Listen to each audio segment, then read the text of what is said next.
O Supremo Tribunal Federal retoma amanhã um julgamento que vai decidir se Jair Bolsonaro e aliados se tornam réus. O ex-presidente surpreendeu e acompanhou a sessão presencialmente. O repórter Afonso Marangoni está na corte e tem os detalhes ao vivo. Oi, Afonso, boa noite.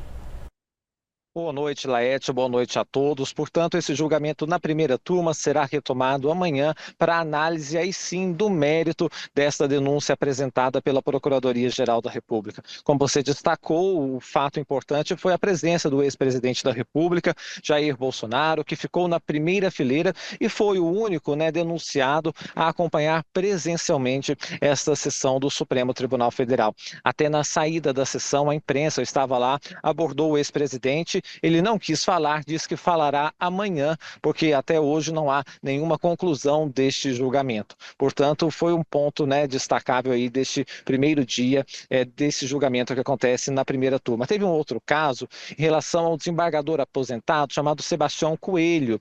Ele gerou ali um princípio de tumulto que eu, acompanhando a sessão, consegui perceber que estava acontecendo do lado de fora. Aí o presidente da Corte, Luiz Roberto Barroso, pediu para que fosse registrado um boletim de ocorrência e depois ele foi liberado. Ele proferiu uma série de ofensas contra o Supremo Tribunal Federal. Bom, teve um outro episódio ainda nos bastidores deste julgamento, que foi a presença de deputados, só que apoiadores do ex-presidente Jair Bolsonaro. Eles chegaram atrasados e aí foram encaminhados para acompanhar de um telão. Eles se recusaram, o presidente da turma, Cristiano Zanin, resolveu que eles poderiam sim entrar, não teve maiores problemas ali, a não ser esse problema inicial. Teve com o deputado Coronel Meira, ele se exaltou com as pessoas que faziam a segurança ali e proferiu uma série de xingamentos também ao tentar acompanhar esta sessão presencialmente. Bom, a primeira parte, que foi pela manhã, foi reservado para as manifestações da Procuradoria-Geral da República e também para os advogados que pediram o arquivamento desta denúncia. Vamos ver como é que foi então essa sessão pela manhã? O Procurador-Geral da República defendeu a denúncia. A presença do chefe do Ministério Público em julgamentos das turmas do Supremo é incomum. Ele decidiu, porém, participar de todo o processo relacionado à trama golpista diante da relevância do caso. Para Paulo Gonet, Jair Bolsonaro formou organização criminosa para ficar no poder. Ele destacou as pressões contra os chefes das Forças Armadas e o uso de influenciadores digitais para forçar oficiais generais à quebra de legalidade. Quando um presidente da República, que é a autoridade suprema das Forças Armadas, reúne a cúpula dessas forças para expor planejamento minuciosamente traçado para romper com a ordem constitucional, tem-se ato de insurreição em curso, que apenas ainda não foi consumado em toda a sua potencialidade danosa. Gonet mencionou fatos praticados pelo grupo no que chamou de teatro do golpe, como incentivo aos acampamentos após as eleições de 2022 e o plano de assassinato de Lula, Geraldo Alckmin e de Alexandre de Moraes.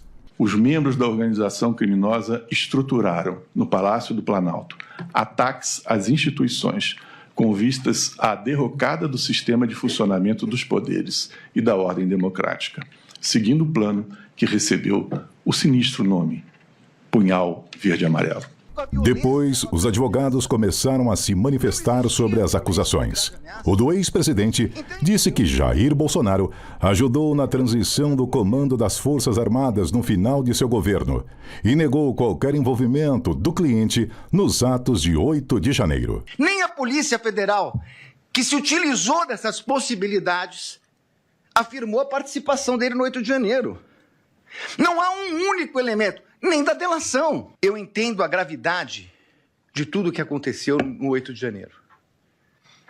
Mas não é possível que se queira imputar a responsabilidade ao presidente da República, o colocando como líder de uma organização criminosa, quando ele não participou dessa questão do 8 de janeiro.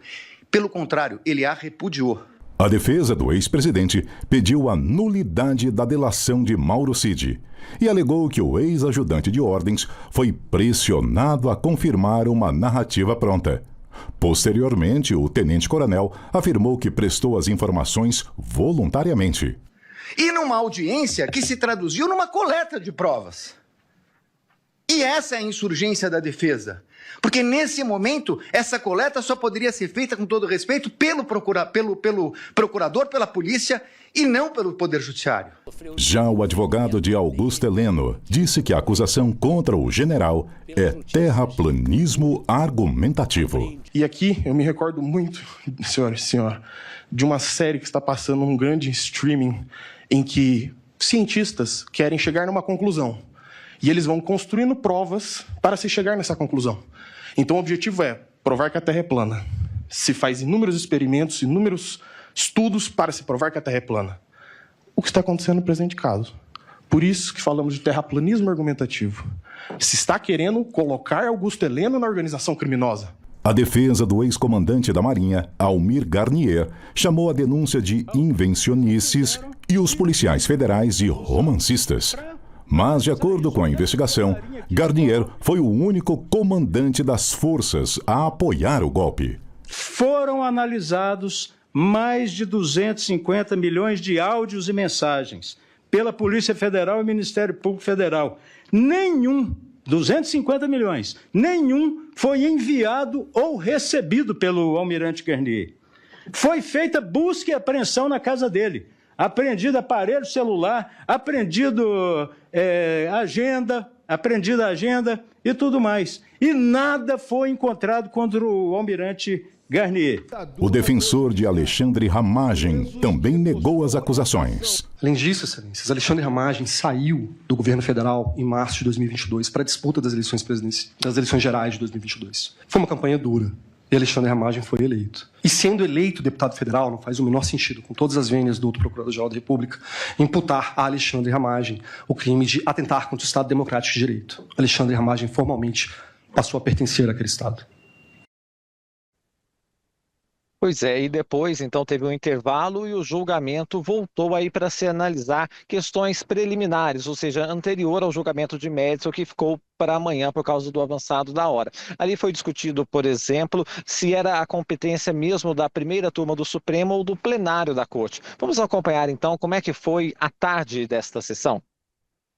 O julgamento foi retomado com a análise das chamadas preliminares, em que os ministros da Corte analisam questões técnicas antes de decidir o mérito da denúncia.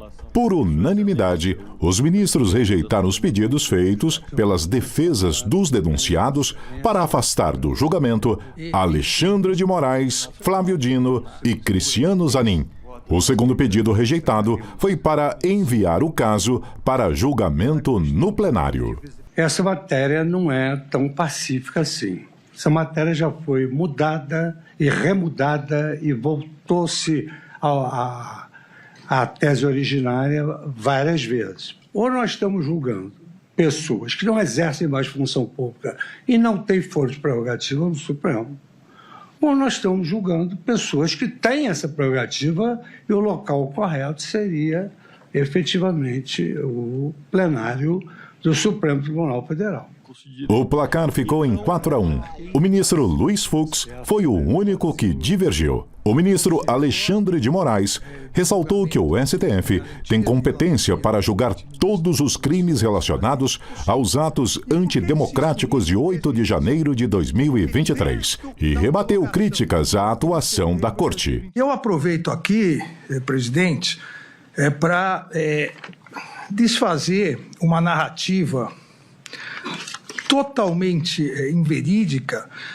Até um dos nobres advogados disse uma questão de terraplanismo.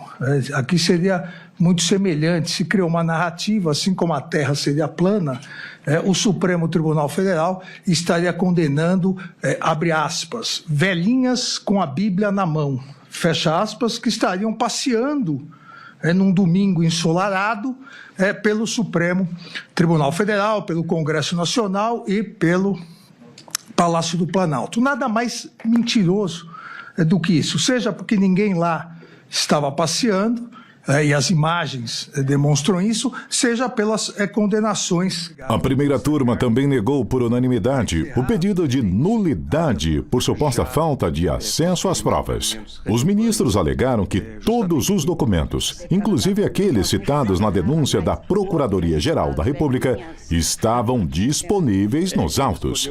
Eu tenho para mim que realmente não ocorreu, porque há aqui um acervo que foi produzido, é entregue, como bem demonstrado aqui agora, com uma anotação de quais são esses documentos, como eles são apresentados. Portanto, não me parece que tenha havido nem alguma mácula, seja por ilegalidade, seja por uma nulidade apresentada com algum prejuízo para a defesa.